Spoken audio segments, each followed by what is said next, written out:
பாரம்பரிய மருத்துவத்தில் சொல்லக்கூடிய ரசம்னு சொல்லக்கூடிய சுவை, வீரியம்னு சொல்லக்கூடிய அந்த உணவு குளிர்ச்சியானதா சூடானதா, விபாகம்னு சொல்லக்கூடிய வயிற்றில் செரிமானத்தின் போது அதில் நிகழக்கூடிய நல்ல மாற்றங்கள் பாவம்னு சொல்லக்கூடிய அந்த ஒரு உணவுடைய சிறப்பு குணம் என்ன? இந்த விஷயங்களை பற்றி நாம் அதிகமாக புரிந்து கொள்வது நண்பர்கள், தொண்டர்கள், நலம் விரும்பிகள் மற்றும் உலகெங்கும் உள்ள தமிழ் உள்ளங்களுக்கு உங்களுடைய வெல்னஸ் குருஜியுடைய அன்பான வணக்கங்கள். உணவே மருந்து. உணவை கொண்டு ஆரோக்கியமாக வாழ முடியும் அப்படிங்கிற ஒரு நம்பிக்கையே நம்மில் நிறைய பேருக்கு இல்லாத ஒரு சூழல் தான் இன்னைக்கு இருக்கு. மருந்துகள், மாத்திரைகள் மட்டும்தான் நம் உடம்பில் மிகப்பெரிய மாற்றத்தை ஏற்படுத்த முடியுங்கிற நம்பக்கூடியவர்கள் இன்னும் நிறைய பேர் இருக்கிறத நம்ம பார்க்கலாம். உணவை நாம் சாப்பிடும்போது, ஒரு கத்தரிக்காய் சாப்பிடும்போது, ஒரு மிளகாய் சேர்க்கும்போது, ஒரு தக்காளியை நாம் உணவாக பயன்படுத்தும் போது நம்ம உடம்பில் ஏற்படக்கூடிய நல்ல மாற்றங்கள் என்னங்கிற ஒரு புரிதலும் இன்றைக்கு நம்மில் நிறைய பேருக்கு தெரிவது கிடையாது.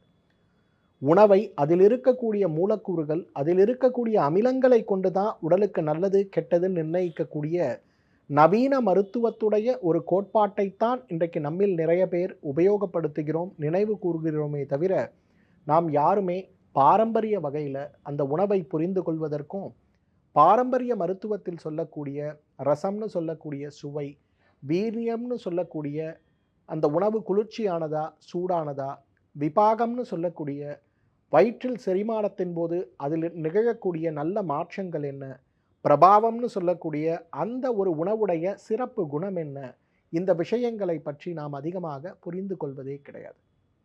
அதனால தான் நல்ல உணவுகளை தவிர்ப்பதும், உடலுக்கு நல்லதுன்னு நாம் நினைத்த உணவுகள், நாம் சாப்பிடுகின்ற உணவுகள் நல்ல பலன்களை கொடுக்காமல் இருப்பதும் ஏன் அப்படிங்கிற ஒரு கேள்வி நம் எல்லோர் மனதிலும் எழுந்து கொண்டே இருக்கிறத பார்க்குறோம்.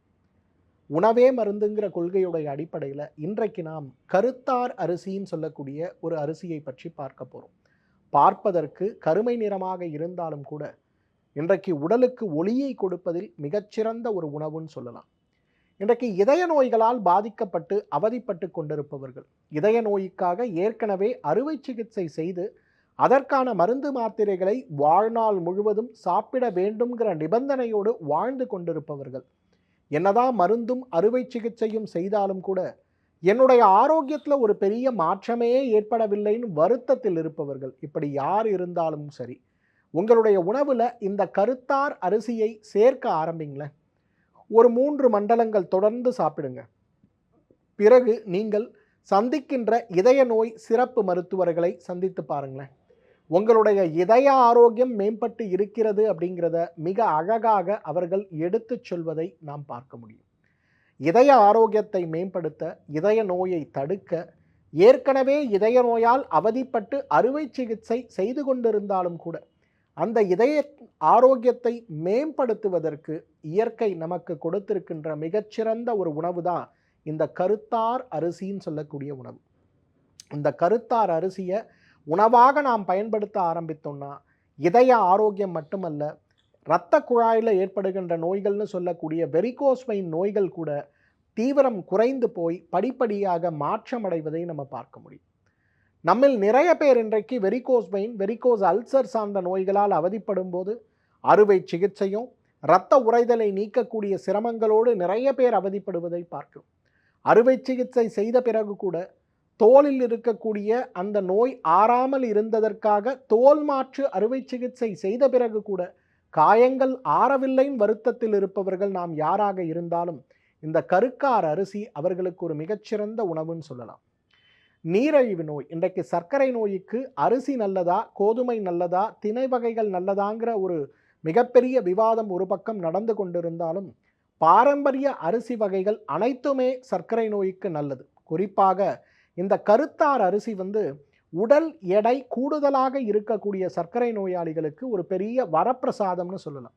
இந்த கருத்தார் அரிசியை உணவாக உட்கொள்ளும் போது உடலில் இருக்கக்கூடிய எடை குறைப்பும் ஒரு வகையில் சாத்தியமாவதும், இரத்தத்தில் தேவையற்று இருக்கக்கூடிய சர்க்கரை அளவு படிப்படியாக சீராவதும், கணையத்துடைய செயல்பாடும், கணையத்தில் இருந்து சுரக்கின்ற அமிலங்களுடைய உடல் கிரகிப்புத்தன்மையும் உடலில் மாற்றமடைவதையும் நம்ம பார்க்க முடியும். அவ்வளவு சிறப்பாக உடல் ஆரோக்கியத்தை மேம்படுத்தக்கூடிய அருமருந்தாக இந்த கருத்தார் அரிசின்னு சொல்லக்கூடிய உணவு நமக்கு உதவி செய்கிறத பார்க்க முடியும். செரிமான மண்டலம் தான் நம்ம உடம்புடைய ஆரோக்கியமே. எந்த அளவுக்கு செரிமான மண்டலம் ஆரோக்கியமாக இருக்கிறதோ அந்த அளவுக்கு நம்முடைய ஆரோக்கியமோ நோயற்ற வாழ்க்கையும் சாத்தியம்தான்.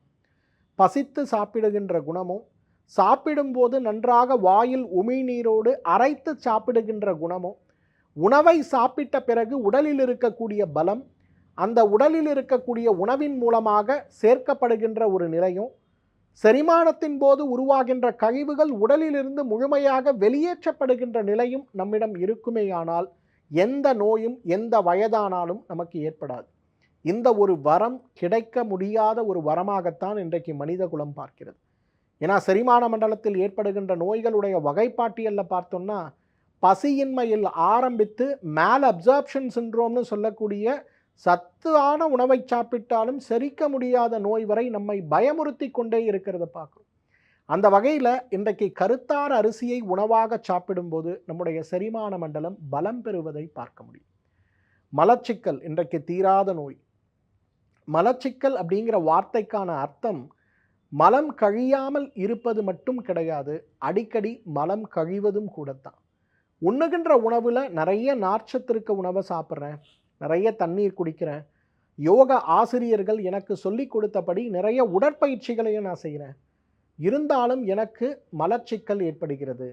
சில நாட்கள் எனக்கு மலம் போவதற்கு நான் போராடுகிறேன், சில நாட்களில் மலத்தை அடக்குவதற்கு நான் போராடுகிறேன் அப்படின்னு சொல்லக்கூடிய நோய் இரிட்டபிள் பவல் சிண்ட்ரோம்னு சொல்லக்கூடிய நோய், அல்சரேட்டிவ் கொலைட்டிஸ் சார்ந்த நோய்கள், இன்ஃப்ளமேட்டரி பவல் டிசீஸ் சார்ந்த நோய்கள் நமக்கு ஏற்படும் போது கூட அந்த நோய்த்தன்மையை குறைத்து உடலை ஆரோக்கியப்படுத்த வேண்டும்னு வரும்போது அதற்கும் நமக்கு உதவி செய்கின்ற அருமருந்து தான் இந்த கருத்தார் அரிசின்னு சொல்லலாம். இந்த கருத்தார் அரிசியை உணவில் சேர்த்து குறைந்தது ஒரு மண்டலம் தினசரி உணவாக சாப்பிட்டுட்டே வாங்களேன். அந்த உணவு முறை அந்த 48 நாட்கள் ஒரு மண்டலம் முடியும் போது உங்களுடைய வயிறு உபாதைகள் குறைந்தது 30-50% வரை மாறிப்போயிருப்பதை பார்க்க முடியும். இன்றைக்கு இரத்த உற்பத்திங்கிறது ஒரு சவாலான விஷயமாக இருக்கிறது. நவீன மருத்துவத்தில் பார்த்தோம்னா B12 சத்துக்கள் தேவை, இரும்பு சத்துக்கள் தேவை, உடம்புல மெக்னீசியம் சத்துக்கள் தேவை, தாமிர சத்துக்கள் தேவை, இதெல்லாம் இருந்தால் தான் இரத்த உற்பத்தி வரும் அப்படிங்கிறாங்க. ஒருவேளை அதெல்லாம் நம்ம உணவில் தேவையான அளவு இருந்தாலும் கூட சில வகையான இரத்த உற்பத்தி நோய்கள் அப்படிங்கிறது தீர்க்க முடியாத நோய்களாக இருக்கிறத பார்க்கும். சில வகையான இரத்த அணுக்களால் ஏற்படுகின்ற பாதிப்புகள், வெள்ளை அணுக்கள் தேவையற்ற இரத்த சிவப்பணுக்களை பாதிக்கும் போது ஏற்படுகின்ற நோய்களும் சிரமத்தை உருவாக்குவதை பார்க்கும். அப்போ இது சார்ந்த நோய்களை தவிர்த்து ஆரோக்கியப்படுத்தி கொள்ள வேண்டும் அப்படின்னு வரும்போது மிகப்பெரிய அளவில் நமக்கு உதவி செய்கின்ற ஒரு உணவாக இந்த கருத்தார் அரிசியை நாம் பார்க்கலாம். வீட்டில் இருக்கக்கூடிய இளம் பெண்கள், குழந்தைக்கு முயற்சி செய்து கொண்டிருக்கக்கூடிய பெண்களும் ஆண்களும், குழந்தை பிறப்புக்கு பிறகு பலவீனத்தோடு போராடி கொண்டிருக்கக்கூடிய பெண்களும் ஆண்களும் இன்றைக்கு நிச்சயமாக இந்த கருத்தார் அரிசியை உணவில் சேர்க்கும்போது இந்த பலவீனம் சார்ந்த காரணிகள் மிகப்பெரிய அளவில் மாற்றமடைந்து விடுவதை பார்க்க முடியும். எலும்பு வலிமை, எலும்புகளுடைய திடத்தன்மை, அதுதான் நம்முடைய ஆயுளை நிர்ணயிக்கக்கூடிய காரணி அப்படின்றத ஆயுர்வேத மருத்துவம் சொல்வதை பார்க்கிறோம். எந்த அளவுக்கு உங்கள் போன் ஸ்ட்ராங்காக இருக்கும் அந்த அளவுக்கு உங்களோட லைஃப் ஸ்பேன் நல்லா இருக்கும் அப்படிங்கிறத நாங்கள் சொல்லுவோம்.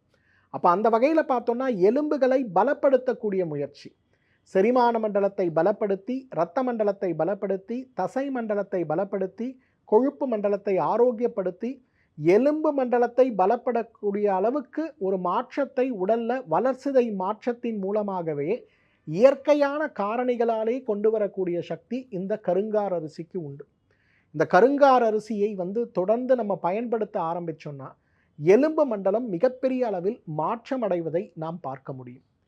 தோல் ஆரோக்கியம், இன்றைக்கு தோலை நம்ம எலும்பு மண்டலத்துடைய, இரத்த மண்டலத்துடைய, பித்தத்துடைய, வாதத்துடைய ஒரு அடிப்படை ஸ்தானமாகவே நம்ம பார்க்கிறோம்.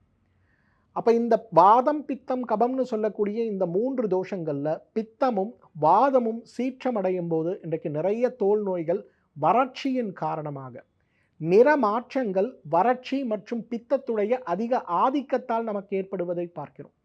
சில வகையான தோல் நோய்களுக்கு முறையான சிகிச்சை எடுத்தாலும் கூட தீராத நோய்களுடைய வகைப்பாட்டியலில் இருக்கிறத நம்ம பார்க்கிறோம். அப்போ என்ன செய்தால் இந்த நோயை கட்டுப்படுத்தி கொள்ள முடியும், என்ன செய்தால் இந்த நோயை குணமாக்கி கொள்ள முடியும்னு வரும்போது அதற்கு இந்த கருத்தார் அரிசி ஒரு மிகச்சிறந்த மருந்தாக இருக்கிறத பார்க்கும். இந்த கருத்தார் அரிசியை நாம் உணவாக உட்கொள்ளும் போது இதுவே மருந்தாக செயல்பட்டு வெண்புள்ளி நோய்களையும் கரும்புள்ளி நோய்களையும் சோரியாசிஸ் போன்ற நோய்களில் இருக்கக்கூடிய தீவிரத்தன்மையையும் படிப்படியாக குறைத்து கொண்டே வருவதை நம்ம பார்க்க முடியும். கண் ஒளி அப்படிங்கிறது இன்றைக்கு நம்ம எல்லாருக்கும் ரொம்ப முக்கியமானது. கண்களில் ஏற்படுகின்ற அழுத்த மாறுபாடு சார்ந்த சிரமங்கள், கண்களில் ஏற்படுகின்ற விழித்திரை மண்டலத்தில் ஏற்படுகின்ற கோளாறுகள், கண்களுடைய நரம்பு மண்டலத்தில் ஏற்படுகின்ற கோளாறுகள்னு நிறைய சிரமங்கள் நமக்கு ஏற்பட்டு கொண்டே இருக்கிறத பார்க்கும். சர்க்கரை நோயாளிகளுக்கு ஏற்படுகின்ற கண் நோய்கள், அதிக இரத்த அழுத்தத்தோடு அவதிப்படுபவர்களுக்கு ஏற்படுகின்ற கண் நோய்கள், இன்றைக்கு மூளையிலேயோ அல்லது உடம்பிலேயோ ஏற்படுகின்ற தொற்றுக்களால் ஏற்படுகின்ற கண் நோய்கள், சில வகை நோய்களுக்கு தீர்வாக அளிக்கக்கூடிய ஊக்க மருந்துகளால் ஏற்படுகின்ற கண் நோய்கள்னு விதவிதமான கண் நோய்களை நம்ம பார்க்கணும். அப்போ கண் நோய்கள் இருந்தாலும், கண் நோய்களுடைய சிகிச்சையில் இருந்தாலும், கண் நோய்களுக்கான போராட்டத்தில் நாம் போராடி கொண்டிருந்தாலுமே கூட அந்த கண் ஆரோக்கியத்தை மீட்டெடுத்து கொடுப்பதற்கு ஒரு இணை மருந்தாக, துணை மருந்தாக, ஒரு உணவாக இந்த கருத்தார் அரிசியை நாம் பயன்படுத்த ஆரம்பிச்சோம்னா நல்ல மாற்றங்கள் ஏற்படுவதை பார்க்க முடியும். மூளை செயல்பாடில் ஆரம்பித்து, கல்லீரலுடைய சுத்திகரிப்பில் ஆரம்பித்து, மாதவிலக்கு சீராவதில் ஆரம்பித்து, குறிப்பாக மூல நோய்க்கு இந்த கருத்தார் அரிசி மிகச்சிறந்த மருந்து. யாரெல்லாம் மூல நோயினால் அவதிப்படுறீங்க, யாரெல்லாம் தினசரி காலை எழுந்து கொள்ளும் போது, மலம் கழிக்கும் போது இரத்தப்போக்கோடு அவதிப்படுறீங்க, ஏற்கனவே மூல நோய்க்கான அறுவை சிகிச்சை செய்தாகிவிட்டது, இருந்தாலும் எனக்கு அந்த மூல நோயுடைய தீவிரம் குறையவில்லை, ஆசனவாய் சுருங்கிவிட்டதுன்னு மருத்துவர்கள் சொல்கிறாங்க, ஆசனவாயை விலக்குவதற்காக நான் அறுவை சிகிச்சை கூட செய்தாகிவிட்டது, இருந்தாலும் எனக்கு நோய்த்தன்மை குறையவில்லை அப்படின்னு வருத்தத்தில் இருப்பவர்கள் யாராக இருந்தாலும் நோய்த்தன்மையை குறைக்க, மலச்சிக்கல் நீங்க, மூல நோய் குறைய, மூலச்சூடு குறைய, மூல பௌத்திரம்னு சொல்லக்கூடிய ஃபிஸ்டுலா சார்ந்த நோயிலிருந்து குணமாகிவிட்டோம் அல்லது அவதிப்பட்டு கொண்டிருக்கிறோம், மீண்டும் இந்த சிரமங்கள் ஏற்பட வேண்டாம் நினைக்கக்கூடியவர்கள் நாம் யாராக இருந்தாலும் முறையாக இந்த கருத்தார் அரிசியை உணவாக பயன்படுத்தினாலே போதும். கருத்தார் அரிசிக்கு இருக்கக்கூடிய இன்னொரு மிகப்பெரிய மருத்துவ குணம் என்ன தெரியுமா? இளமையான தோற்றத்திற்கு இது ஒரு மிகச்சிறந்த மருந்துன்னு சொல்லலாம்.